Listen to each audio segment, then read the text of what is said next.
Sarah Desti Amalia dengan NIM 2050803011111007 dari kelas T02 ingin menjelaskan tentang replikasi DNA. Perkenalkan, nama saya Rafika Indah Karisma dengan NIM 2050803011111028. Di sini saya akan menjelaskan proses replikasi DNA. Saya Aulia Syifa Nurhaliza dengan NIM 2050803011111009 akan menjelaskan tentang replikasi DNA. Assalamualaikum warahmatullahi wabarakatuh. Nama saya Fena Alvinia, NIM 205080301111015 akan menjelaskan proses transkripsi pada DNA.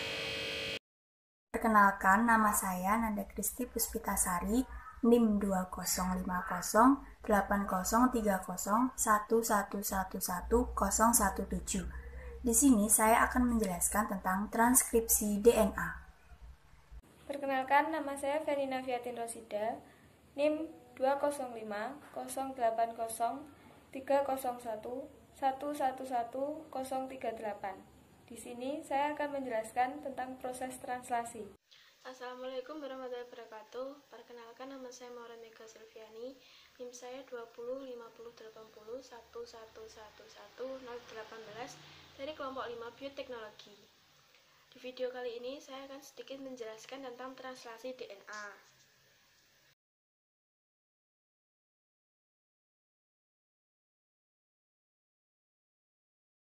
DNA adalah molekul yang terdiri dari dua untai yang berpilin satu sama lain, membentuk double helix yang kuat. Setiap untai terdiri dari urutan 4 basa nitrogen yang terdiri atas adenin, sitosin, guanin, dan timin. Kedua untai yang saling melengkapi ini, dimanapun ada timin, akan ada adenin di untai yang berlawanan, dan dimanapun ada sitosin, akan ada guanin di untai lainnya. Satu untai berjalan di arah 5 aksen menuju 3 aksen, sedangkan lainnya berjalan ke arah antiparalel. Kedua untai ini berjalanan dengan berlawanan arah. Ini menentukan bagaimana masing-masing untai DNA direplikasi. Langkah pertama dalam replikasi DNA adalah untuk memisahkan kedua untai tersebut. Enzim helikase memutus ikatan hidrogen yang menyatukan kedua untaian DNA dan terbentuknya garpu replikasi. Untaian yang dipisahkan masing-masing memberikan template untuk menciptakan untaian baru DNA. Proses pertama yaitu dimulai dengan menghasilkan enzim yang disebut primase. Enzim ini membuat potongan kecil RNA yang disebut primer. Ini menandai titik awal untuk membuat untai baru DNA. Enzim yang disebut DNA polimerase mengikat primer dan membangun untai baru DNA. DNA polimerase hanya dapat menambahkan basa DNA ke dalam satu arah dari ujung 5 aksen ke ujung 3 aksen.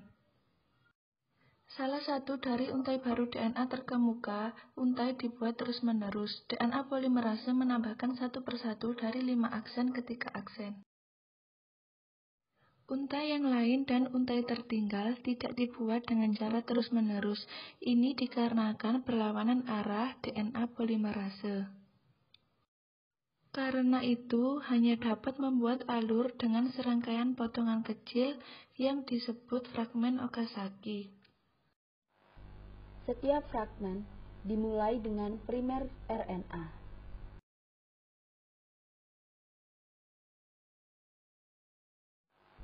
DNA polimerase kemudian menambahkan basa DNA dalam 5 aksen ke 3 aksen.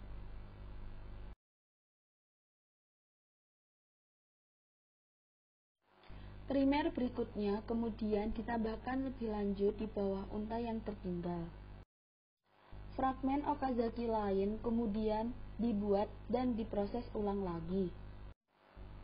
Setelah DNA dibuat, enzim eksonuklease menghapus semua primer RNA dari kedua untai DNA. Enzim DNA polimerase yang lain kemudian mengisi kekosongan yang ditinggalkan DNA.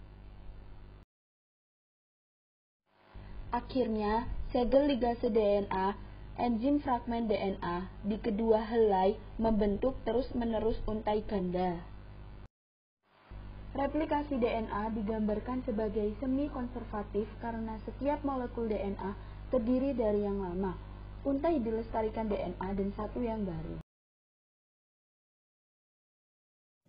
Agar tubuh kita berfungsi secara optimal, kita butuh memakan makanan yang mengandung banyak nutrisi di dalamnya. Tubuh kita harus mencerna makanan tersebut agar dapat diserap oleh tubuh. Proses pencernaan secara kimiawi menggunakan berbagai macam protein dan enzim untuk memecah partikel makanan agar menjadi nutrisi yang berguna dan bisa diserap oleh sel. Jadi, di mana tempat petunjuk dan tempat kita memproduksi semua jenis protein yang diperlukan oleh tubuh agar kita bisa tetap hidup? Jawabannya, petunjuk untuk membuat protein terkandung dalam DNA, dan di dalam DNA mengandung gen DNA. Gen DNA sendiri adalah rangkaian nukleotida yang mengandung kode untuk molekul RNA. Gen DNA dimulai dengan promotor dan diakhiri dengan terminator. Gen juga mengandung sekuen pengatur yang dapat ditemukan dekat promotor. Untuk beberapa gen yang dikodekan sebagai RNA, digunakan untuk mensintetis protein. Di dalam proses yang disebut ekspresi gen. Ekspresi gen sendiri dapat dibagi menjadi dua proses, yaitu transkripsi dan translasi. Di sel eukariotik, transkripsi terjadi di nukleus, di mana DNA digunakan sebagai template untuk membuat messenger RNA. Lalu, di proses translasi yang terjadi di dalam sitoplasma, informasi yang terkandung dalam messenger RNA digunakan untuk membuat polipeptida. Selama proses transkripsi, DNA dalam gen digunakan untuk membuat untaian messenger RNA dengan bantuan enzim RNA polimerase, dan proses ini dibagi menjadi 3, yaitu inisiasi, elongasi, dan terminasi. Selama inisiasi, daerah promotor dari fungsi gen berfungsi sebagai tempat pengenalan RNA polimerase untuk mengikat. Disinilah sebagian besar ekspresi gen dikontrol dengan mengizinkan atau memblokir akses ke situs ini oleh RNA polimerase. Pengikatan ini menyebabkan heliks ganda DNA terlepas dan terbuka. Kemudian, selama perpanjangan, RNA polimerase meluncur di sepanjang untai DNA cetakan. Saat basa komplementer berpasangan, RNA polimerase menghubungkan nukleotida ke ujung 3 aksen dari molekul RNA yang sedang tumbuh. Setelah RNA polimerase mencapai bagian terminator gen, transkrip mRNA selesai dan RNA polimerase, untai DNA dan transkrip mRNA membawa pesan terpisah satu sama lain. Untai mRNA yang dibuat selama transkripsi mencakup daerah yang disebut ekson, yang mengkode protein, dan bagian non-pengkode yang disebut intron. Agar mRNA dapat digunakan dalam terjemahan, intron non-pengkode perlu dihilangkan dan dimodifikasi seperti tutup 5 aksen, dan ekor poli A3 aksen ditambahkan. Proses ini disebut penyambungan intron dan dilakukan oleh kompleks yang terdiri dari protein dan RNA yang disebut spliceosome.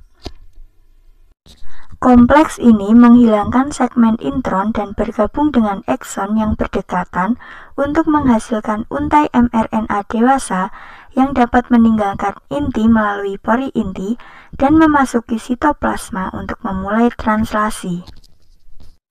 Bagaimana informasi dalam untai mRNA yang matang diterjemahkan menjadi protein? Basa nitrogen dikelompokkan menjadi 3 kode huruf yang disebut kodon. Kode genetik mencakup 64 kodon, kebanyakan kode kodon untuk asam amino tertentu.